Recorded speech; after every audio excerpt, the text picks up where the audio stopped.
Hi, I'm Quids.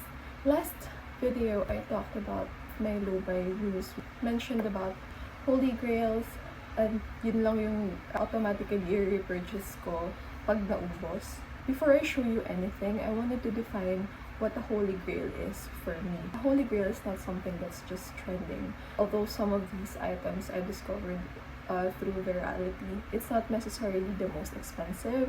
It also doesn't necessarily mean that it's the best of what's out there. Sometimes it's the first thing that I tried of that category and it worked for me, so hindi na ako nag-search ng iba. And some of them naman during my overconsumption phase, especially the lip products and the blushes, I was able to try a lot. Yun yung gusto ko sana i-practice din. If something works for me, hindi na ako maghahanap ng iba. For me, to consider it as a holy grail, it should satisfy 2 out of 3 things. It is something I finished or I hit pan on. It should be something I repurchased. It is something that I am not actively looking for a replacement. Let's start. And I'm going to be applying with makeup. Wala akong ibang nilagay kundi toner and sunscreen. Usually tamad ako mag-primer. This is from Canmake Poreless Airy Base. I already finished 1 tub of these. I repurchased it. I am not actively looking for another one. And for the base, I actually just have 3 foundations and 1 cushion. Hindi naman ako masyado nag-overconsume sa base. Siguro before, marami akong local products. So wala akong nakitang nag-work for me.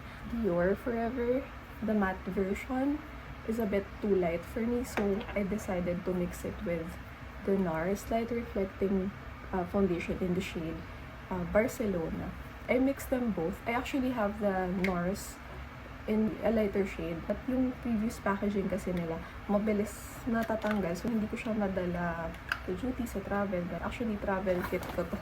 Kasi may travel kami soon. Dilagay ko dyan yung holy grails ko.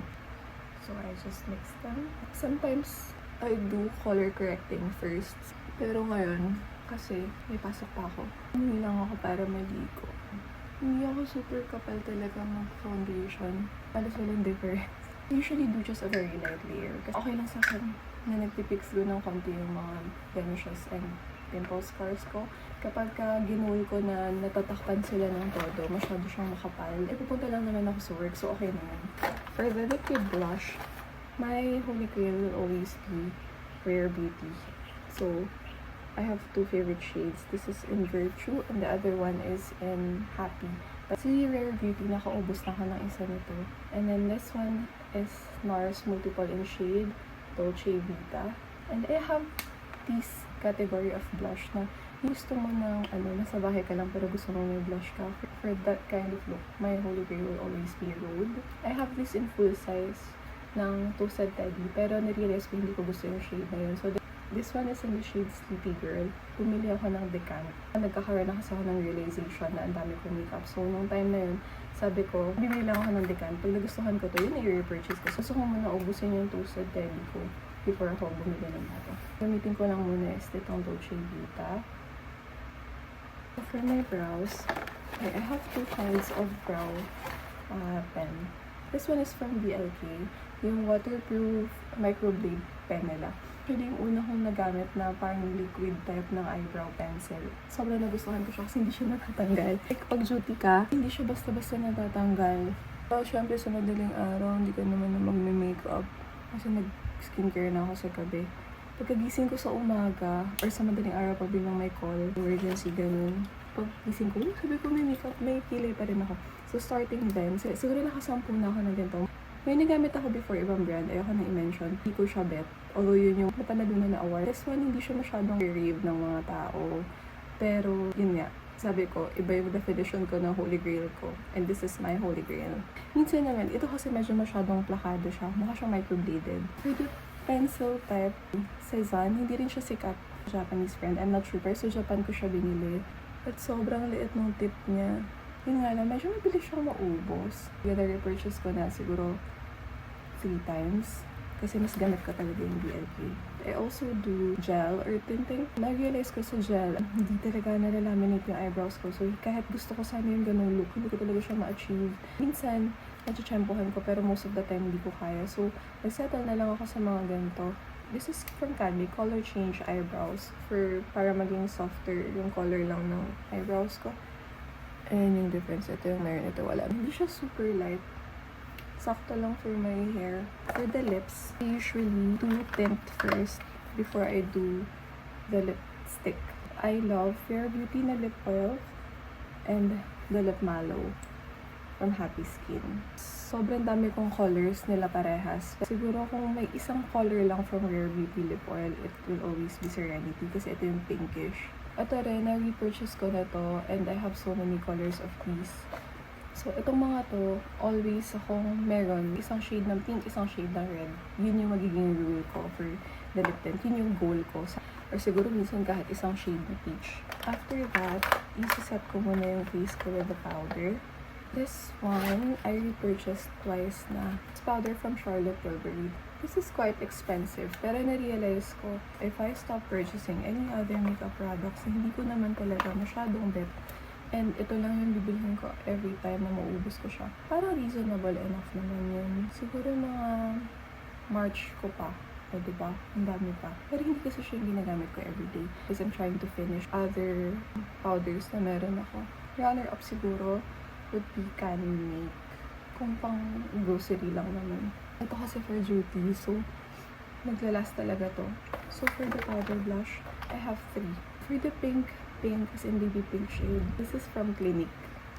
The Pink Pop. I love this one. Medyo mas mauve. This is from MAC Mocha. I have this MAC in Gingerly and I love the formula. It's just that ayoko na yung shade na Gingerly. Bumili rin ako ng maliit na decant nito. This is in the shade Mocha. If maubos ko to at sa Gingerly, i-repurchase ko yung full size ni Mocha. And then for local, Happy Skin Soft Matte Powder Blush in the shade Natural Blush. Talagang nagagamit ko siya. And ito, magpi-pink pop ako today. Ang soft nilang. Hindi ako na-concealer pala.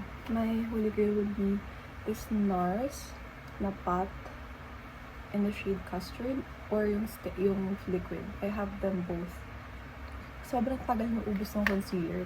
Kaya lang ako dumami yung concealer ko kasi try ako ng try. Pero itong si NARS, ano kasi siya, hindi siya masyado nag-crease pero nag-crease pa rin. Kasi wala, feeling ko doon sa texture na under eye ko.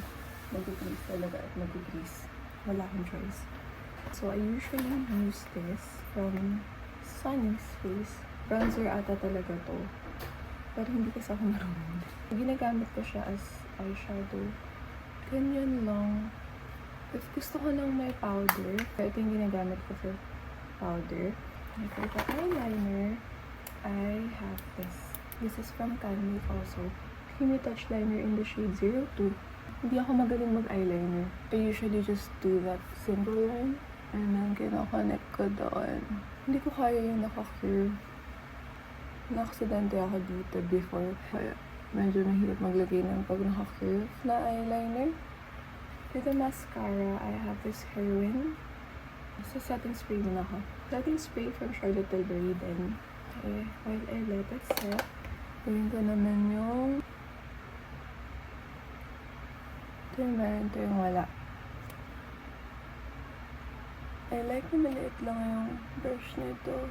And then for the lips, I usually layer with a bullet. So kung may isang MAC bullet lang akong pipiliin, it will be Nair. Another one, wala lang dito, is the Charlotte Tilbury Pillow Talk Medium. And I usually don't do highlighters, but if I have to, this one from Candy, nilalagay ko lang siya sa lid. Tapos dito, konti lang kasi may marami akong texture, so dito lang siya sa taas. And then, tip of the nose. So that's it. Bye!